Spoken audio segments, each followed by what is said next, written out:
Ok, Bueno, ok, bien. bueno, el título de mi presentación es Cuba y la guerra colonial portuguesa, presencia y visibilidad de la guerra de Guinea-Bissau o Guinea Portuguesa, que se llamó hasta la independencia, y la producción de la OSPAL del año 61 hasta el año 74. Eso quiere decir que, bueno, que abarco un poco antes, porque las PAS se creó en el año 66, hago un poco de contexto histórico y evidentemente acabo justamente cuando se declara la independencia de Guinea-Bissau, bueno, la independencia reconocida por Portugal, que es en el 74, porque ya el PAIGC declaró la independencia antes, el año anterior, en el 73, antes de la Revolución de los Claveles. Un poco quiero comentar también cuáles han sido los objetivos, la cronología, la metodología de mi investigación, comentar algo de lo que eran las relaciones entre Cuba y Portugal, puesto que no se puede entender sino lo que fue el apoyo al PAIGC y a Miquel Cabral, algo sobre la conferencia tricontinental y ya me centraré en lo que ha sido la OSPAL y el apoyo a los movimientos de liberación africanos. Y ya un poco, para terminar, lo que es la cartelería y la reacción de Portugal a lo que fue la tricontinental y la OSPAL. Bueno, el tema de la guerra colonial portuguesa es interesante.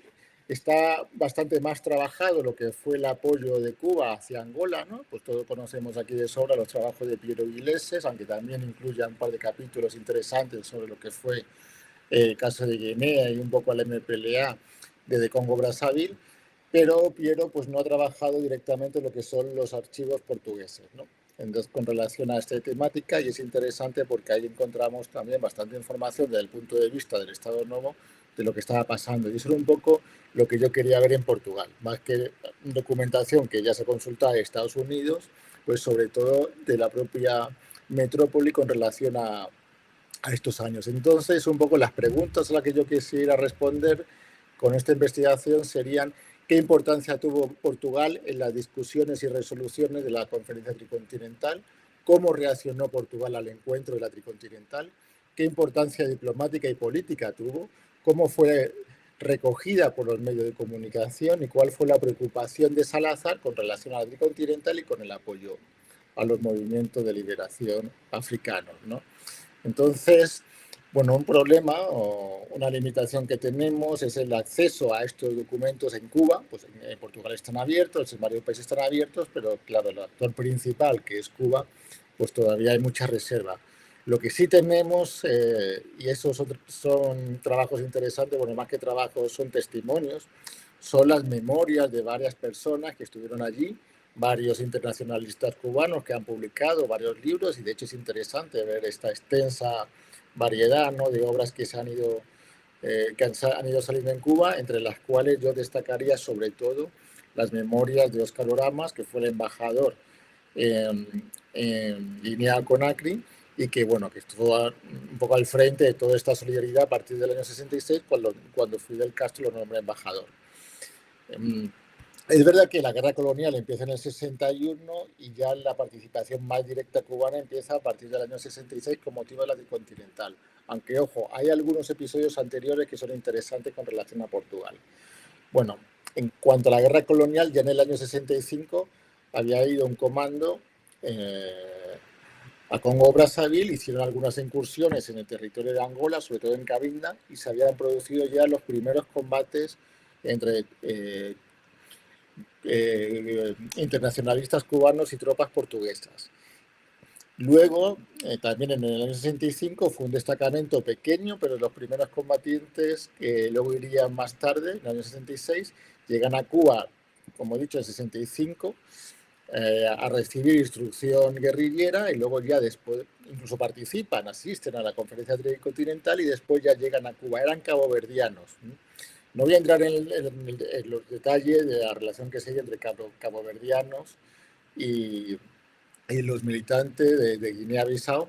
El primer momento, los contactos más fuertes y más intensos fue con los caboverdianos. El propio Miquel Cabral, como saben todos, era de Cabo Verde, aunque bueno, pues murió en Guinea-Conakry, tristemente asesinado después.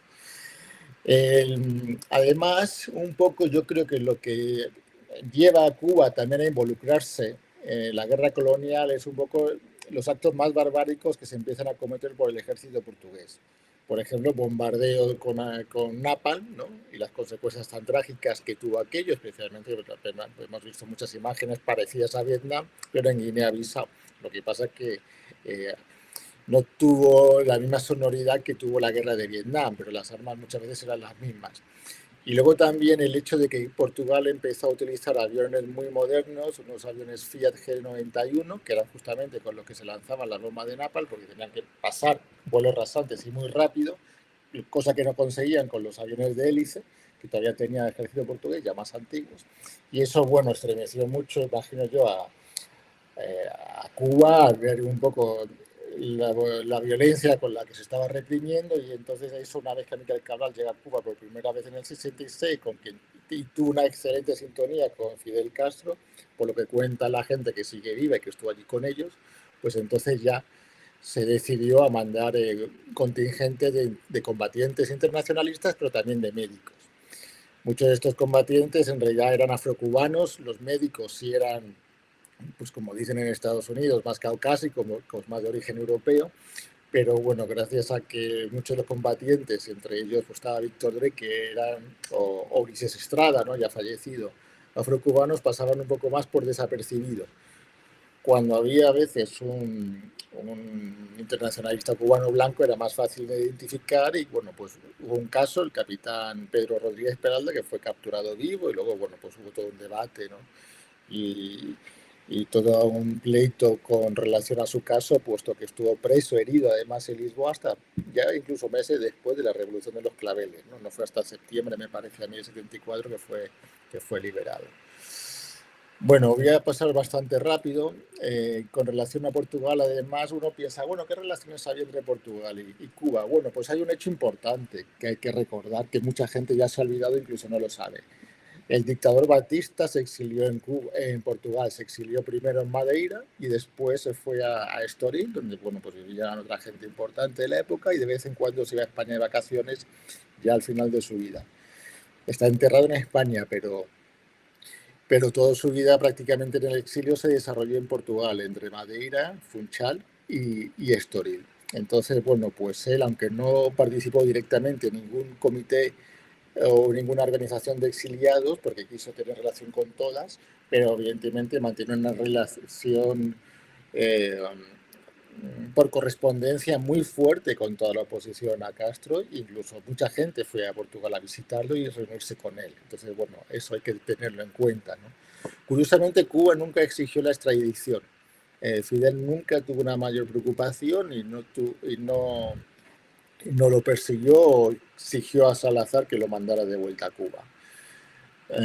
Luego, otra preocupación que tuvo Portugal fue la conferencia que nunca se llegó a realizar de los países del tercer mundo del año 60, ya un poco en temor a qué impacto podía tener en los territorios coloniales. Entonces hay un seguimiento, no lo ve, pero que en definitiva, como no se celebró, pues fue como un suspiro para, para, para Cuba. Y ya en el viaje famoso del Che Guevara por África de 65, donde establece una relación bastante más personal y bastante más fuerte con un dirigente de distintas organizaciones africanas, entre ellas estuvo el MPLA, el PAIGC, ¿no? Se encontró con Amílcar Cabral y con el Frelimo, aunque con Molano, el dirigente del Frelimo en ese momento, fue un tanto tensa, episodio muy bien descrito por Iglesias en su libro, cosa que yo no voy a repetir. La relación con el Partido Comunista Portugués fue buena, aunque pues algunos testimonios, sobre todo bueno, desde el punto de vista oficial. Luego parece que hay algunos detalles que aún quedarían por ver algunos aspectos. Pero en cualquier caso, el brazo armado del partido portugués, que se llamó ARA, Acción Revolucionaria Armada, a partir de esta misma época, de mediados de los 60, empieza a recibir entrenamiento militar en Cuba, y a partir del año 70 empieza a cometer acciones armadas, ¿no? Sabotajes también pues, con las tropas que iban destinadas a la guerra colonial. Entonces se ve que ya Cuba lo que quería en este caso era abrir un cuarto frente al Estado Nuevo, los tres frentes que tenía en África y un cuarto frente ya en la propia metrópoli para debilitarlo, ¿no? Entonces, bueno, es interesante ver cómo Cuba pues lanzó todo este programa, ¿no? de agresión al Estado Nuevo para lograr, pues, sobre todo que perdiera la guerra colonial, y luego pues, desembocó en lo que todos sabemos, que este año además han sido los 50 años. En cualquier caso, Tuvo éxito porque al final la revolución lo hicieron los propios militares desgastados de la guerra colonial, que veían que no tenía ningún sentido mantener tres frentes abiertos en lugares tan lejanos y más aún para un país tan pequeño como es Portugal y con recursos limitados. Bueno, con motivo de la conferencia tricontinental es interesante que vemos representados, pues además de todas las organizaciones de todos los países, ¿no? Que ya bien se saben, también de los territorios coloniales. Pero ojo, en el frailismo no vino Eduardo Molane, justamente por esta relación de enemistad que tenía con el Che. Es más, no fue invitado, pero sí fue invitado a la cabeza de la delegación, que fueron de 6 personas, Marcelino dos Santos. Y de hecho, una vez que Molane muere, bueno, asesinado por la PIDE, la policía secreta portuguesa, la relación con el frailismo mejora. Cuba nunca llegó a tener tropa en Mozambique, a diferencia que sí tuvo en Guinea-Bissau y en Angola.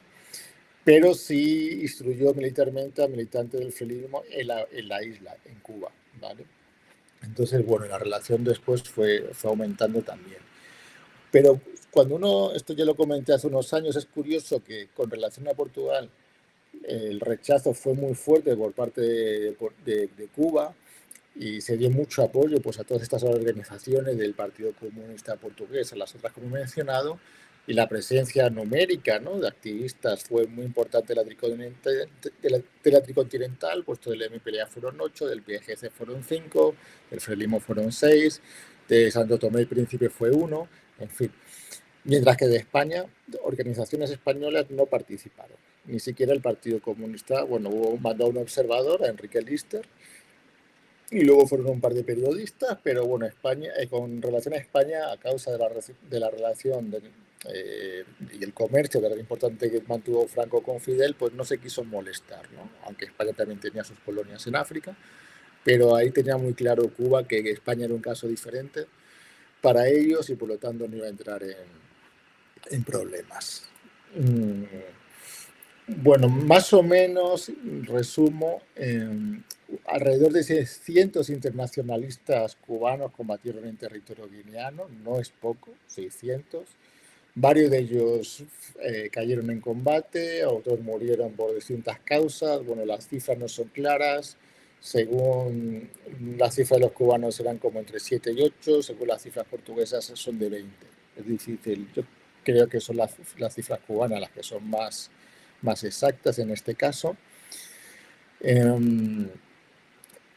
Y una vez que fue tomado preso el capitán Peralta en el año 69, Cuba intentó mantener una relación un tanto más discreta en sus acciones, aunque muy decisiva, porque Portugal aprovechó que tenía preso a Peralta, bueno, para poner un poco en jaque a Cuba, ¿no? Y además que estaba herido en ese momento.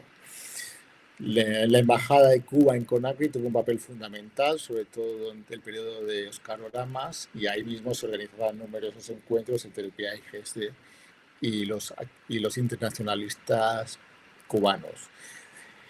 Ya después de la tricontinental, pues evidentemente entran en territorio portugués, ¿no?, en Guinea-Bissau, incluso algunos miembros de la OSPAL, de Cuba, Domingo Amuchaustegui, que todavía vive, una figura interesante de esos años, porque tuvo un papel importante en la OSPAL, y él entró clandestinamente y visitó varios campamentos y permaneció allí durante varios días.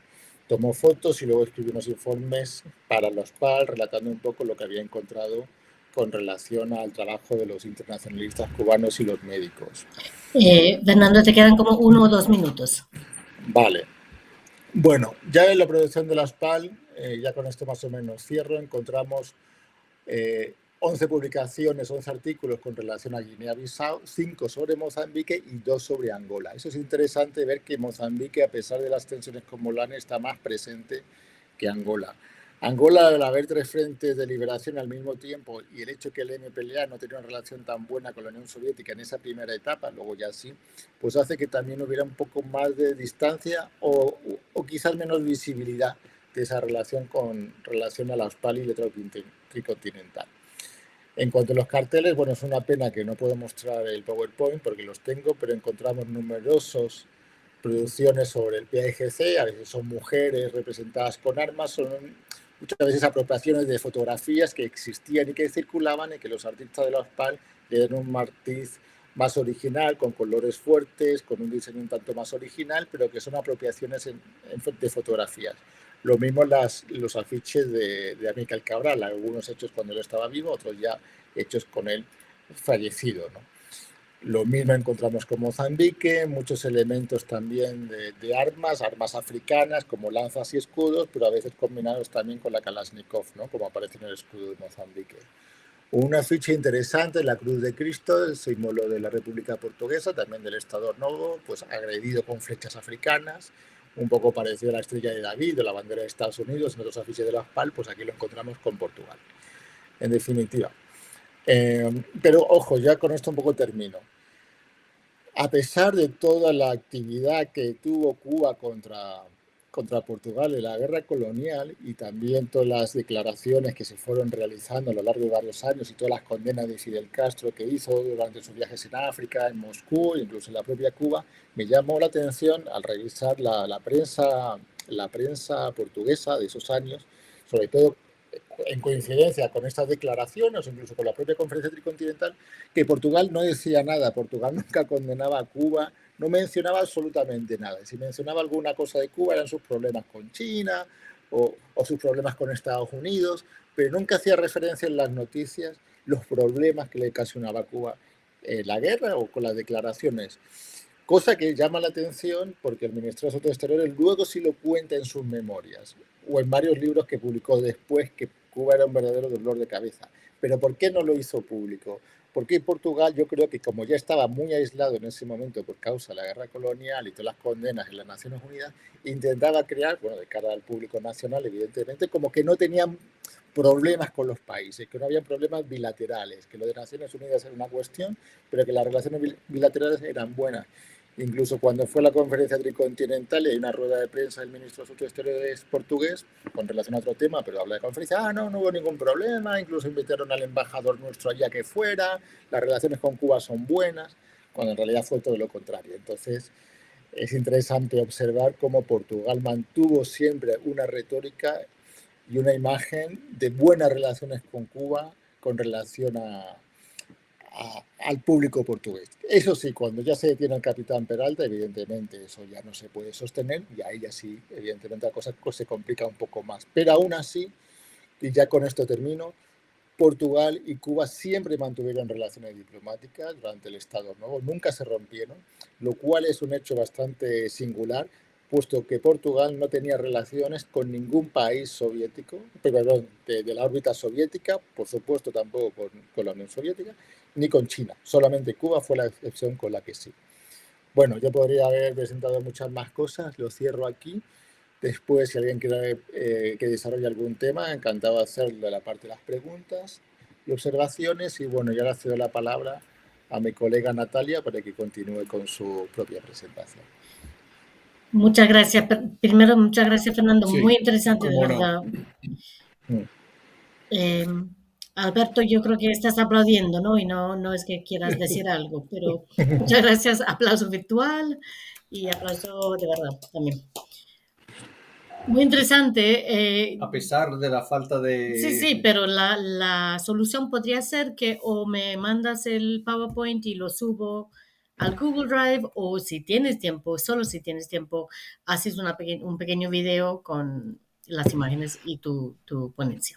Sí, ya haré eso, mejor hago un vídeo y lo comparto. Muy bien, perfecto. Porque si no, PowerPoint a veces queda un poco estéril si no hay explicaciones de los datos. No, pero estuvo muy bien, eres muy expresivo, así que estuvo muy bien. Muchas gracias. Y ahora pasamos a Natalia. Natalia, ¿estás lista? Estás aquí. Perfecto. Sí, estoy lista. ¿Me escuchan? Perfectamente. Bueno, trataré de compartir la pantalla, a ver si pasa lo mismo, si lo logro. Un momento.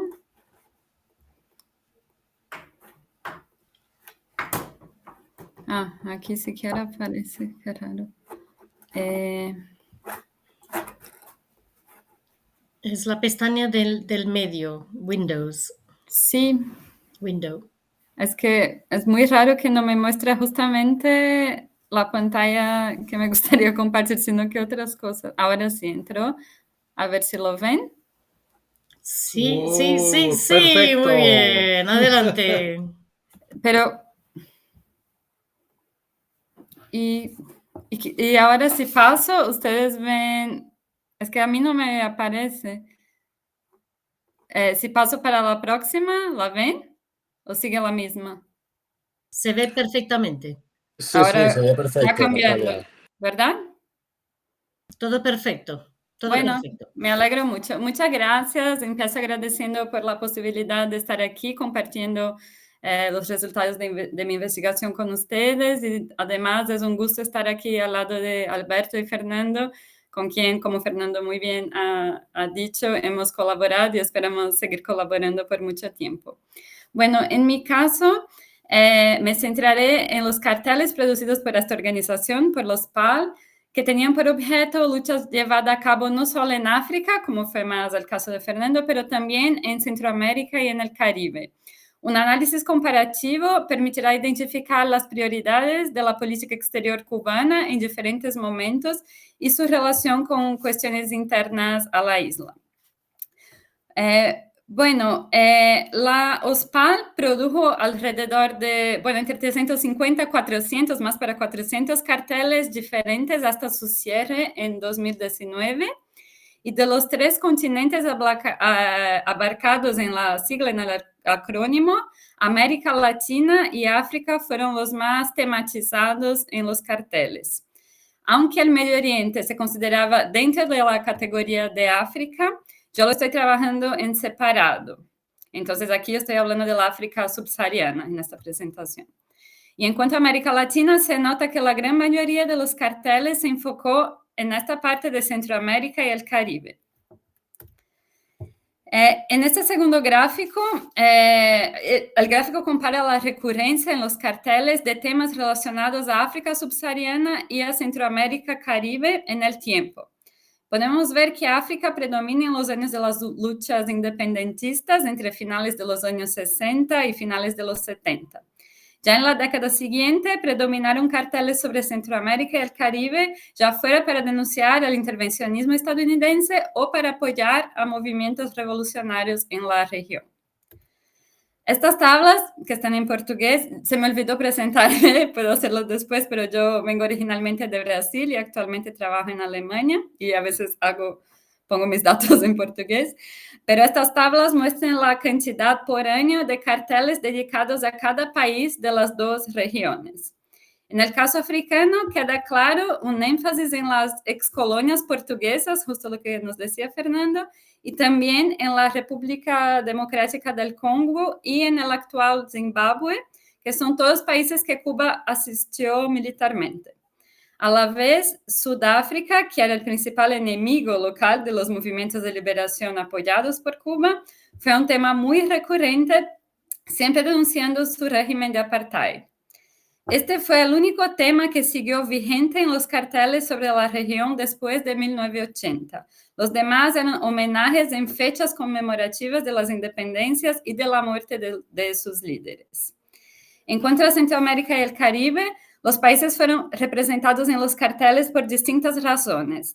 Algunos carteles expresaban apoyo a movimientos guerrilleros que Cuba asistió militarmente, por ejemplo, en Guatemala y El Salvador, y otros se enfocaban en denunciar la miseria de países que se encontraban bajo dictaduras apoyadas por los Estados Unidos, como Haití, o directamente invadidos por Estados Unidos, como Granada y Panamá. Ya en el caso de Nicaragua, la gran cantidad de carteles se debe a las relaciones cercanas que Cuba mantuvo con el FSLN, pero los 2 países de la región más representados en los carteles fueron Cuba y Puerto Rico. Un total de 16 carteles, en su gran mayoría producidos en la primera década de los PAL, apoyaban el movimiento de independencia de Puerto Rico, mientras más de 35 carteles rindieron homenaje a la Revolución Cubana y llamaron a la solidaridad con su régimen, con su gobierno. Este fue el único tema, la Revolución Cubana fue el único tema de la región que persistió en los carteles dedicados a Centroamérica y el Caribe hasta el cierre de la organización en 2019. Una característica central de los materiales de los PAL que explica el énfasis en cada momento en determinados países, regiones y temas es la perspectiva optimista que se buscó transmitir. Para sostener la tesis de la victoria inevitable de los pueblos de los 3 continentes contra las fuerzas que los oprimían, los carteles se enfocaron principalmente en los lugares donde las luchas revolucionarias avanzaban y no en las derrotas sufridas. Además, hubo cierto silencio en torno a las diferencias y disputas internas para afirmar la unidad contra un enemigo común. Bueno, como muchos estudios han demostrado, esta perspectiva de la unidad más allá de las diferencias ha sido central en la Revolución Cubana. En su política exterior, un ejemplo bien conocido es el de la experiencia del Che en el Congo, porque como queda claro tras leer su diario, el Che buscó unificar a las fuerzas locales según su visión de mundo, porque estaba convencido de que esta era la única forma posible de derrotar a los colonizadores belgas. Dentro de Cuba, la insistencia en la necesidad de unir fuerzas contra un enemigo mucho más poderoso fue una constante en los discursos de Fidel, y aunque con importantes logros, esta estrategia significó en algunos momentos relegar otros temas a un segundo plano, por veces calificando las demandas de ciertos grupos como sectarismo. Y entre esos temas se encuentra el tema del racismo, porque desde el cierre de la campaña contra el racismo en 1961, que fue cuando el gobierno declaró que este problema estaba solucionado en la isla, se fueron cerrando algunos espacios de discusión y articulación de la población afrocubana. Y a partir de entonces se impulsó mucho la perspectiva de la nación mestiza y el problema del racismo se trasladó sobre todo al ámbito internacional. Aunque ocurrieron grandes avances en la isla como resultado de políticas dirigidas a combatir la desigualdad social y la segregación racial tras el triunfo de la revolución, otros problemas persistieron, como por ejemplo la baja representación de personas negras y mulatas en posiciones de liderazgo. Según el historiador Alejandro de la Fuente, estas eran solamente un 9% del Comité Central del Partido Comunista Cubano en 1965, 7% en 75 y el 12% en 1980. En este contexto, apoyar a las luchas antirracistas en otras partes del mundo, como la lucha de los afroamericanos y la lucha contra el apartheid en África del Sur, contribuía a reafirmar el compromiso del gobierno cubano con el combate al racismo y la superioridad de la sociedad cubana en comparación a sus principales enemigos. De hecho, la raza se tornó una cuestión central en la política exterior cubana. Eso lo podemos notar, por ejemplo, en los carteles de los PAL, sobre todo si nos enfocamos en los que tematizan los contextos africano, centroamericano y caribeño. Los carteles de los PAL insistieron en la conexión entre racismo, imperialismo y capitalismo, utilizando símbolos comunes de opresión y resistencia para acercar visualmente a diferentes contextos.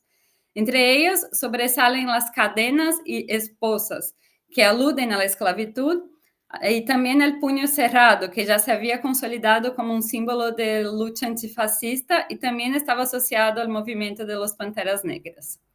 Al igual que las cadenas, el puño cerrado fue usado en los carteles de los PAL principalmente para retratar las luchas de los afroamericanos, puertorriqueños y subsaharianos, es decir, como un símbolo a la vez antirracista y antiimperialista que conectaba estas diferentes luchas.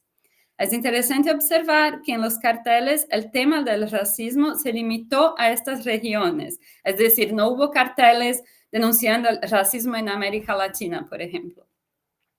De manera general, con excepción de Haití, los personajes latinoamericanos y caribeños representados eran blancos, mientras que los africanos eran negros. Y aquí entramos en el tema de los estereotipos en los carteles de los PAL.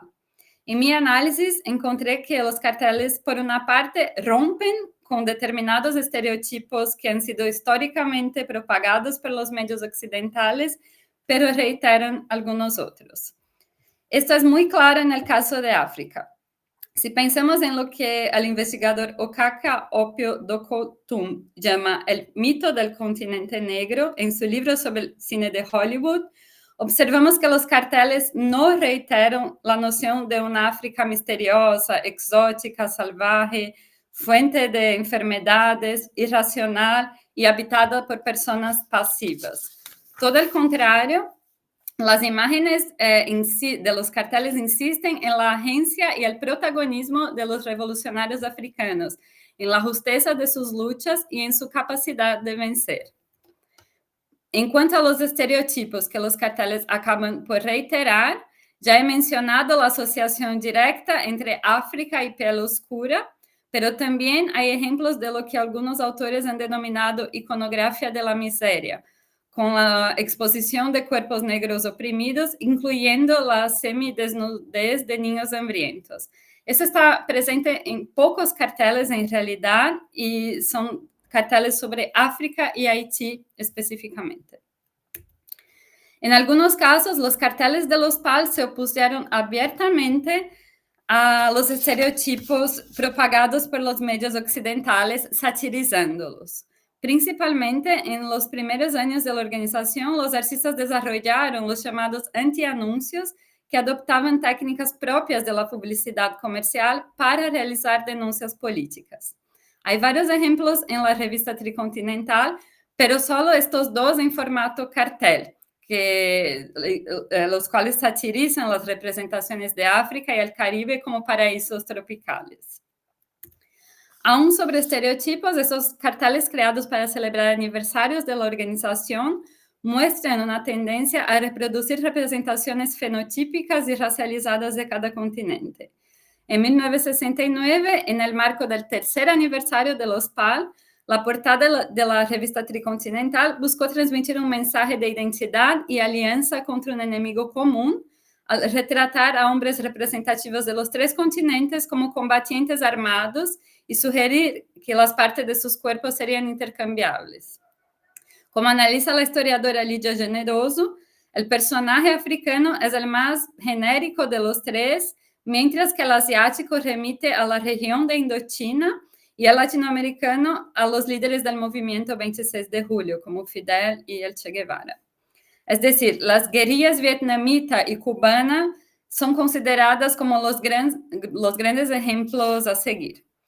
Si comparamos estas imágenes a las de un cartel publicado por los PAL 22 años después, podemos reconocer tanto continuidad como cambios. Por una parte, se incorporaron figuras de mujeres y se enfatizó menos el tema de la lucha armada por ese nuevo contexto de los años 90, pero se mantuvo la figura del guerrillero blanco latinoamericano inspirada en los líderes de la Revolución Cubana. Es importante tener presente que tanto los dirigentes políticos cubanos como los secretarios generales de los PAL y los artistas que trabajaban para la organización eran en su mayoría blancos. En este sentido, retratar a figuras que se parecían a ellos lado a lado con luchadores africanos y antirracistas contribuía a legitimarlos como portavoces y partes de la lucha tercermundista. A la vez, popularizar imágenes de líderes como Patrice Lumumba y Amílcar Cabral permitía insertar rostros no blancos en el panteón de héroes nacionales. Bueno, yo termino mi ponencia aclarando que me he enfocado en los objetivos de la Revolución Cubana porque los PAL estaba ubicada en Cuba, el Estado cubano era su principal financiador y todos los secretarios generales y artistas que trabajaban para la organización eran cubanos. Pero no podemos olvidar que se trataba de una organización internacional con un secretariado ejecutivo internacional y visitada por representantes de diferentes países. En este sentido, yo creo que sería muy importante investigar a cuáles otros intereses, más allá de los cubanos, los carteles respondían, así como posibles disputas, negociaciones al interior de la organización. Con eso cierro. Muchas gracias.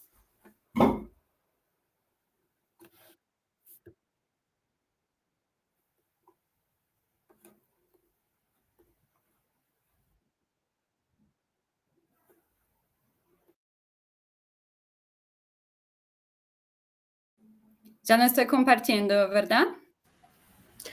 No. No, ya no estás compartiendo, todo perfecto. Vale, voy yo de una. Sí. Voy a ver si consigo la presentación. Ok. Compartirla. Ahí está, ¿se ve? Casi, casi sí, se perfecto. ve. Muy bien. Vale, pues voy a comenzar. Muchas gracias por la iniciativa, por el evento, por la participación, tanto a los organizadores como a mis compañeros, a Natalia y a Fernando.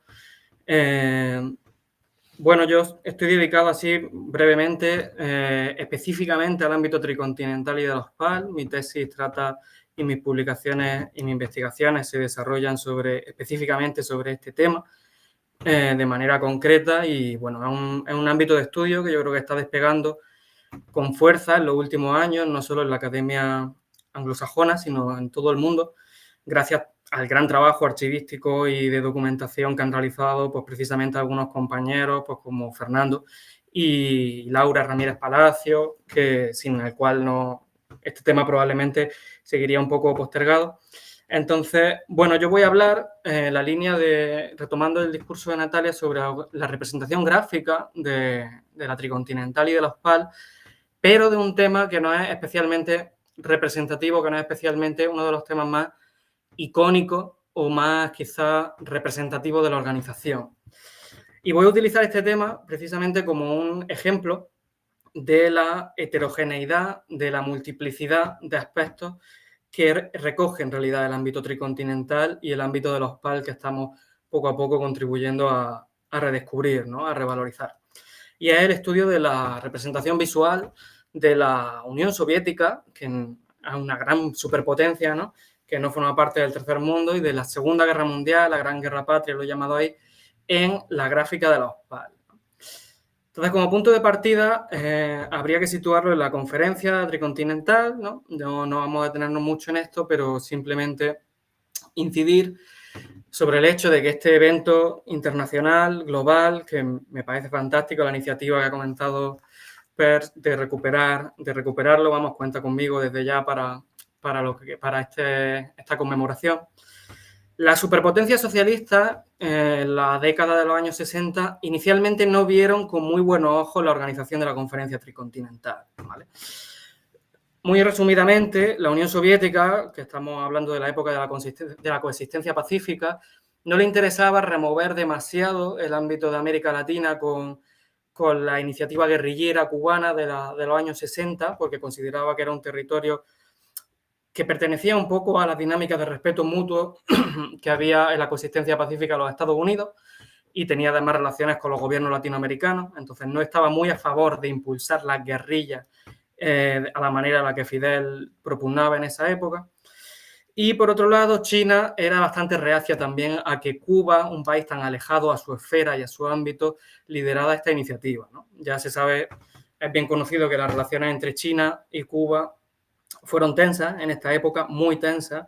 Eduardo Delgado Bermúdez, recién fallecido hace poco, lo sabía bien, fue un diplomático que estuvo muy inmerso en estas negociaciones. Pero bueno, finalmente lograron los cubanos que la superpotencia socialista participaran del evento, ¿no? Y aquí tenéis algunas imágenes de Granma y del archivo gráfico del ICAP sobre las delegaciones soviéticas, la delegación china en la conferencia, que bueno, finalmente tuvo un carácter muy tercermundista, en el sentido de que las superpotencias no lograron imponer su línea discursiva ni su línea de acción política, ¿vale? Y esto es una gran virtud, es una gran grandeza de la tricontinental y algo que le da muchísimo valor histórico, pero algo que al mismo tiempo limitó mucho sus posibilidades de acción en el tiempo, porque al no tener un paraguas económico como la Unión Soviética o como China, las acciones políticas y culturales de los PAL estuvieron muy limitadas a que la financiación básicamente tuvo que correr a cuenta de Cuba, porque la segunda conferencia tricontinental que estaba planeada en Egipto, Nasser se retractó y murió poco tiempo después, ¿no? Entonces, bueno, finalmente fue un evento con el que los cubanos tuvieron que cargar, entre comillas, con una carga honorable, no una carga negativa, pero que sí que es cierto que hubo ciertos países del sur que no estuvieron, no voy a decir a la altura, pero que no estuvieron demasiado interesados en continuar esta línea. La OSPAL, desde que se funda el término de la Conferencia Tricontinental, va a seguir una línea diplomática que yo personalmente he vivido o establezco un punto de ruptura en el año 1971. Del año 1966, que es la Tricontinental, al 71, la OSPAL tiene una línea muy guerrillera. Es una época muy de los años 60 más combativos, más revolucionarios, más en favor de la lucha armada. Y en esta época tiene muchas tensiones tanto con los soviéticos como con especialmente los chinos. La OSPAL critica iniciativas soviéticas, por ejemplo, de celebrar un congreso de la juventud en Sofía que estaban organizando allí los soviéticos, y critica que inviten a las Naciones Unidas, porque dicen que son cachorros y herramientas del imperialismo anglo, ¿vale? Entonces, para que veamos un poco los discursos de la década de los años 60, lo combativos que son. También la revista Tricontinental, ¿no?, de la OSPAL, uno de los primeros textos que publicita en su segundo o tercer número es el discurso del Che de Argel, del famoso seminario afroasiático de 1965, en el que carga durísimamente con los soviéticos. Entonces, en esta época, la OSPAL es una época muy tercermundista, muy revolucionaria, muy combativa, que cambia en el año 1971, ¿vale? Algunos especialistas cubanos también, el doctor Sergio Guerra, estuve en La Habana hace un tiempo hablando con él de estos temas, y él lo veía claro, ¿no? En el año 71, que es cuando empieza lo que se llama más la sovietización de Cuba, ¿no? Las circunstancias, Cuba se acerca más al campo soviético de una manera mucho más estrecha, y digamos que empieza a diversificar su posicionamiento más tercermundista. En esta época es cuando cae la revista Pensamiento Crítico, ¿no?, de la gente del Departamento de Filosofía, a la que a los soviéticos no le hacía ninguna gracia, a pesar de que Fidel los defendió bastante. Y Tricontinental en esta época ya empieza a cambiar un poco su discurso en el año 71. Sergio Guerra se sorprendía de que la revista no cerrara en esta época, porque era una revista muy heterodoxa, como la OSPAL misma. Era una organización muy heterodoxa. No iba con la ortodoxia soviética de los manuales, ni con la ortodoxia china, sino que era muy realmente con un carácter muy del sur. Y esto va a ser algo que sea, como digo, un punto fuerte, pero que al mismo tiempo le lastre, ¿no? Hay ejemplos concretos, por ejemplo, por retomar con el hilo de Fernando, en algunas entrevistas que le hace la OSPAL a Amílcar Cabral elogia mucho a China y a la figura de Mao y critica mucho a personalidades como, por ejemplo, Carlos Marighella en Brasil por su terrorismo, que la OSPAL publicitaba mucho en esta época, ¿vale? Entonces no es una organización dogmática que dice esto va contra la línea oficial de la OSPAL, no lo ponemos, esto, sino que dentro de había una gran variedad de discursos. En este contexto, la imagen soviética en la gráfica de la OSPAL y de la Tricontinental va a tener dos ejes principales en los que voy a detenerme. Por un lado, el eje inicial es el impulso de la Revolución de Octubre y, sobre todo, la figura de Lenin por encima del resto a ojos del tercer mundo. La OSPAL va a publicitar desde época temprana, antes de incluso de este cambio de línea que digo, de 1970, como veis aquí de este boletín, la imagen de Lenin, la imagen soviética, y no es casual que sea Lenin y no sean otras personalidades. Escogen a Lenin porque Lenin es una persona especialmente representativa a ojos del tercer mundo. Lenin es el padre de los planteamientos marxistas de la autodeterminación de los pueblos. Lenin es una persona increíblemente respetada y que influyó muchísimo en personalidades como Ho Chi Minh. Y Lenin es un poco el revolucionario comunista del tercer mundo, porque habla de luchar por la emancipación de las colonias, porque fue uno de los impulsores del Congreso de Bakú, de la Internacional Comunista, ¿no?, de los bolcheviques, donde criticaron que la Segunda Internacional y el marxismo occidental era un club de blancos y que ellos no iban a diferenciar a las personas por el color de su piel ni por su origen. Entonces, la Tricontinental va a empezar a promocionar, como veis en estas imágenes gráficas tan rompedoras, ¿no?, este estilo tan impactante visual de la OSPAL, la imagen de Lenin y la imagen de su pensamiento y de la Revolución de Octubre en publicaciones, sobre todo, que van a tener más recorrido en la década de los años 70 y, sobre todo, ya cuando lleguemos a los años 80, ocuparán un peso representativo. Entonces, esta es la primera gran línea. La segunda gran línea, y por ir directamente a los ejes centrales, es la imagen de la Segunda Guerra Mundial a ojos del tercer mundo que promociona la OSPAL y la Tricontinental. Estas imágenes, que no son carteles, son gráficas de la revista Tricontinental, contraportadas concretamente, son una maravilla. Este es de Rafael Morante, que aparece aquí la firma, este no aparece nombre, pero transmiten una imagen muy sugerente de la Segunda Guerra Mundial que no ha sido estudiada hasta el momento en la gráfica tricontinental. En este sentido, ¿por qué la OSPAL se interesa en presentar la Segunda Guerra Mundial y la derrota de los nazis a ojos del tercer mundo, que parecería algo temáticamente muy alejado? Pues la idea que utiliza la OSPAL es conectar la imagen del nazismo y del fascismo con la práctica de otros regímenes que existen en esa época en el tercer mundo, como por ejemplo el Estado de Israel, el Estado del apartheid sudafricano, las dictaduras latinoamericanas, brasileñas, uruguaya, argentina, en América Latina, y la gráfica es una muestra de la lucha contra el fascismo, que ellos también critican y mucho en los discursos de la revista Tricontinental hacen mucho esta comparativa, ¿no? Dicen que la gente del apartheid son peores que los nazis, que ni siquiera los nazis se atrevieron a hacer algunas cosas y demás. Entonces, la imagen de la Segunda Guerra Mundial es rescatada como un ejemplo de la lucha contra el fascismo y contra el nazismo, que en esta época lideraron los soviéticos, pero que ahora les tocaba liderar a los pueblos del tercer mundo en diversos escenarios nacionales como los que he mencionado, ¿no? Entonces, es un discurso bastante sugerente, bastante innovador, ese antifascismo en el sur y en el tercer mundo que parece que no existe porque no se habla, ¿no?, de estas realidades, pero que estuvo muy presente. Y por último, traer que además de dos imágenes a colisión para finalizar, que además de gráfica de la revista Tricontinental, que son todas las muestras que he recogido con anterioridad, la OSPAL también produjo algunos ejemplos muy concretos, estos son, sobre carteles de la figura de Lenin, sobre todo, como he dicho anteriormente, como esa imagen de líder revolucionario del tercer mundo. Aquí vemos este cartel de Rosgar, que aparece casi una especie de Lenin con motivos africanos, ¿no? Incluso un poco feminizado, diría yo, por los motivos.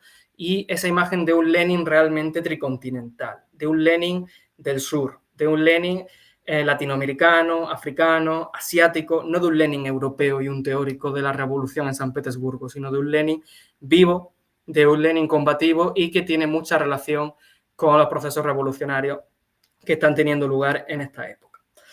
La temática, habrá otros motivos que aparecerán representados también en la gráfica de la OSPAL y de la Tricontinental con relación del campo socialista y de la Segunda Guerra Mundial, como por ejemplo la faceta productiva, los planes quinquenales, ¿no? Ese ejemplo de productividad económica y demás, y también esa capacidad de recuperación que tuvo la Unión Soviética después de la destrucción de la Segunda Guerra Mundial, ¿no? Que serán unos elementos en los que, curiosamente, la Tricontinental volverá ya en la época de los 80, cuando se está perfilando un poco ya el final del campo socialista y de la dura época que se viene para Cuba. Se empieza a hablar un poco, ¿no?, y se empieza a proyectar muchas imágenes de cómo la Unión Soviética fue capaz de sobrevivir a la destrucción nazi como una especie de anticipo a que los cubanos van a tener que sobrevivir un poco también a lo que está por venir cuando caiga la Unión Soviética en el periodo especial y demás. Y nada, por ajustarme al tiempo, esta sería la presentación. Muchísimas gracias y para cualquier pregunta estoy más que encantado. Muchas gracias.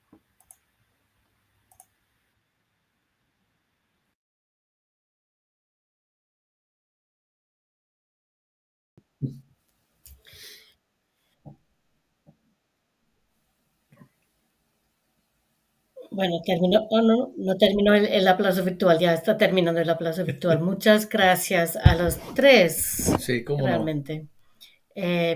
Fernando, si quieres, yo intento moderar un poquito, ¿no?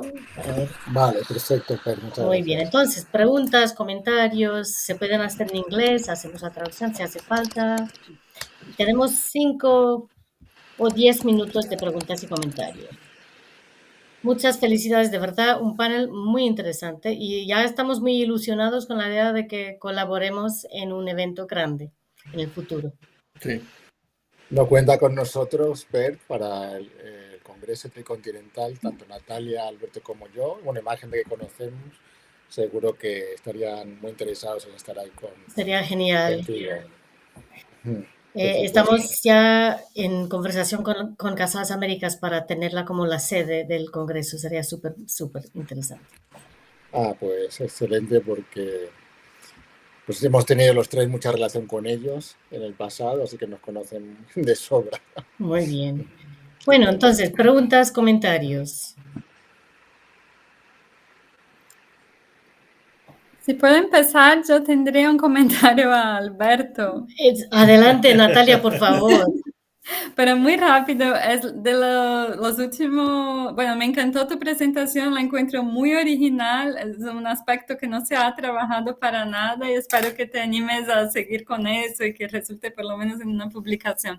Pero me llamaba la atención estos últimos carteles que nos enseñaste, los de Lenin, porque estoy de acuerdo con tu argumento de que claro, lo presentan a Lenin en la revista más como cercana al tercer mundo, como de alguna manera un líder del tercer mundo, pero estos únicos carteles que se hacen de él son estéticamente muy diferentes de los demás y eso siempre me ha llamado mucho la atención, como estos dos carteles son muy diferentes de los demás carteles de los PAL y quería saber si tú tienes alguna hipótesis sobre eso y si eso de alguna manera no es un poco conflictivo con la idea, porque no se muestra a Lenin de la misma manera que se muestra a los otros líderes del tercer mundo que aparecen ahí en la gráfica.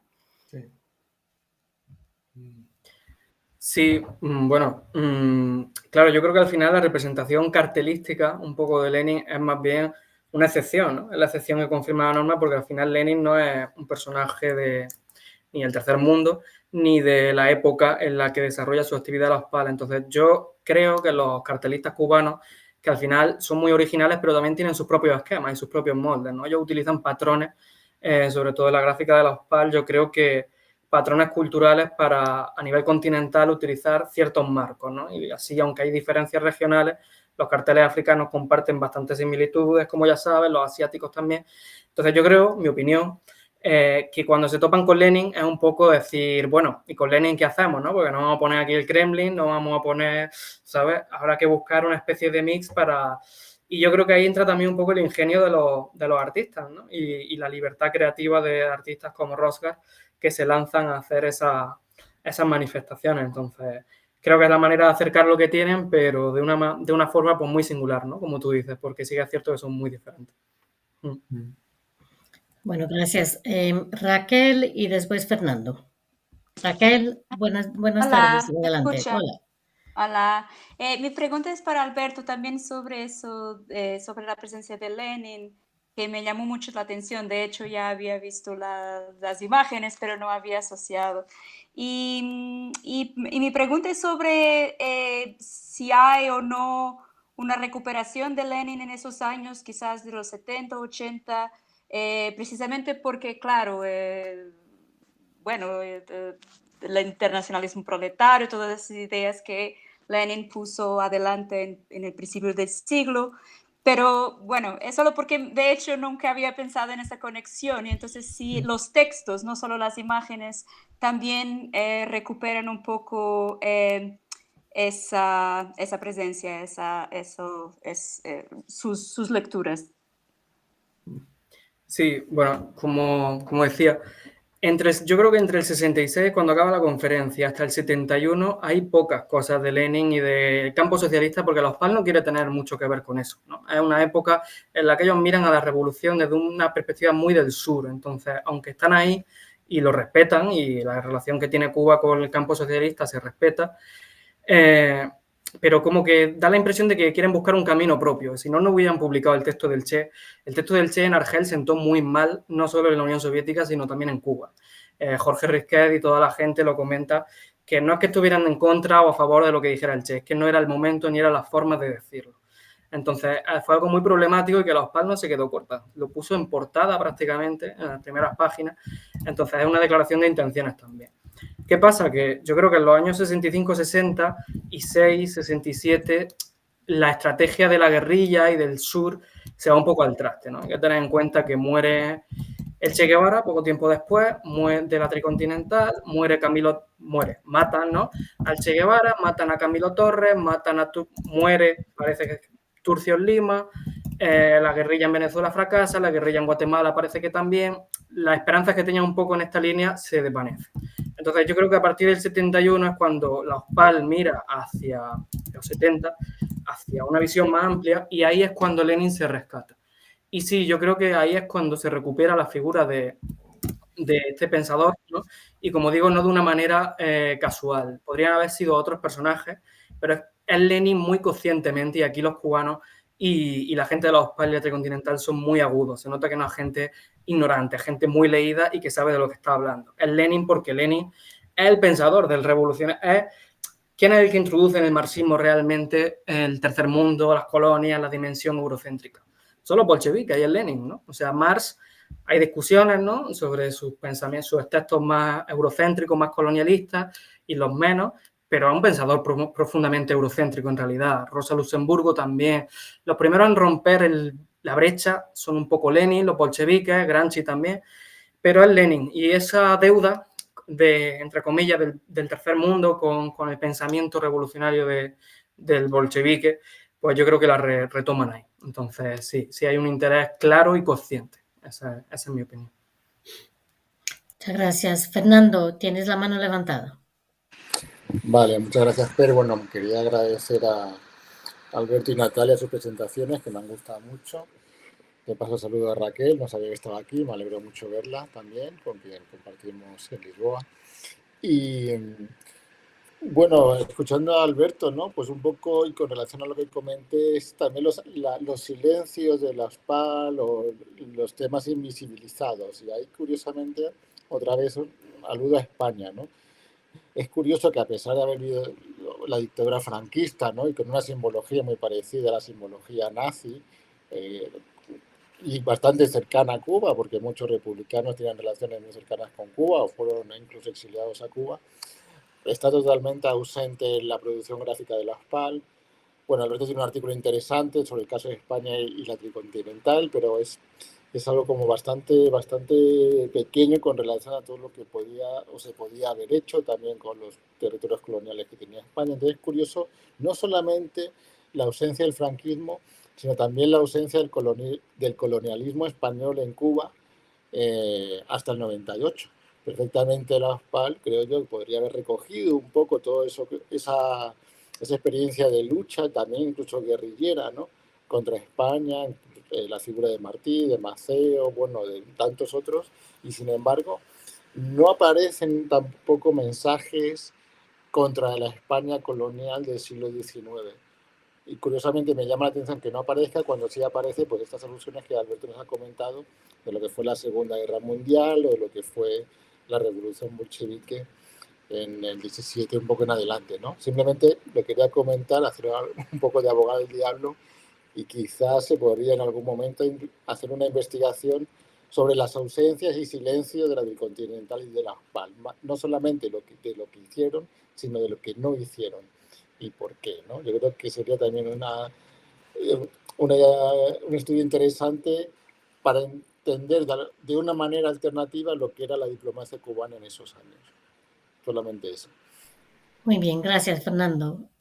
Tony quiere decir algo. Sí, nada más que un comentario y bueno, felicidades también porque es muy interesante. El comentario se trata del proceso de autoeducación de los cubanos sobre el tercer mundo. Si comparamos no solamente los carteles, sino otras expresiones políticas, etcétera, si comparamos 61 con 71 con 81, vemos un proceso de descubrimiento del tercer mundo, otras colonias, otros territorios, etcétera. Y entonces el redescubrimiento de Lenin fue muy interesante, realmente, porque él abrió la puerta a una forma diferente de ver el tercer mundo, las colonias y el marxismo también. Y entonces eso me interesaba muchísimo. Me parece que hay mucho que investigar sobre esto, sobre el proceso de descubrimiento. Nada más. Yo creo que es un comentario más que sí, una un comentario pregunta, ¿no? más que bien, nada. ¿No? Bien. Y luego, Alberto, tú querías hacerles una pregunta a cada uno, ¿no? Natalia y Fernando. Sí, una pregunta breve, si no es molestia. Claro. Quería preguntarte, Natalia, si podías hablarme un poco más sobre tu opinión, ya más allá de a título personal, un poco sobre el tema racial en la cartelería de la OSPAL, las diferencias que hay, ¿no? Que es algo también muy constatable y de lo que han hablado algunos investigadores. Si podrías ampliarme un poco más en ese sentido de tu visión ¿no? de la diferencia de marco entre el mundo africano, latinoamericano y, por supuesto, cubano. Si me puedes hablar un poco más de eso, simplemente. Y a Fernando, nada, lo que me ha dicho es muy interesante y sí que es cierto que es un tema muy sobre el que debemos de seguir explorando y hay muchas cosas que todavía, por ejemplo, no sé, yo no sabía que Alberto Bayo había estado también en la Tricontinental porque en las listas no aparece, pero en las fotos sí. Entonces, a saber la cantidad de cosas que nos perdemos, quería preguntarte de tu conferencia acerca, que me ha parecido magnífica, acerca del impacto que pudiera tener o si es perceptible algún impacto de la OSPAL, la Tricontinental, el tercermundismo que difunde un poco Cuba tal entre la sociedad portuguesa. Si hay algún tipo de